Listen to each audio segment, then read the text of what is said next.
महाराष्ट्रामध्ये मान्सूनचं आगमन, तळ कोकणामध्ये मान्सून सक्रिय. सिंधुदुर्गामध्ये दोडामार्गानंतर कणकवलीतही काही भागामध्ये जोरदार पाऊस.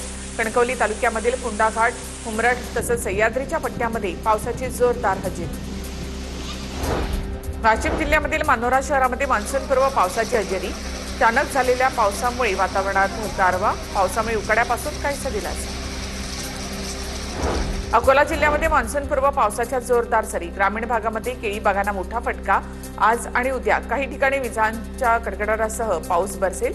या दरम्यान ताशी 40 ते 50 किलोमीटर प्रति तास वेगाने वारे वाहण्याची शक्यता आहे.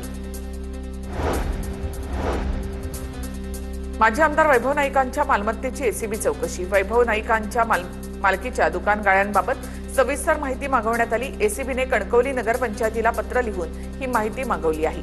नगरपंचायत आवश्यक माहिती एसीबीला सादर करेल. गेल्या 5 वर्षापासून एसीबी चौकशी करते हे दबावाचं राजकारण असून माझ्यावर अन्याय झाल्याची प्रतिक्रिया ठाकरेंच्या सेनेचे नेते वैभव नाईक यांनी दिली. राजन साळवी आणि इतरांची चौकशी सुरू होती, त्याचं काय झालं? वैभव नाईक यांचा सवाल.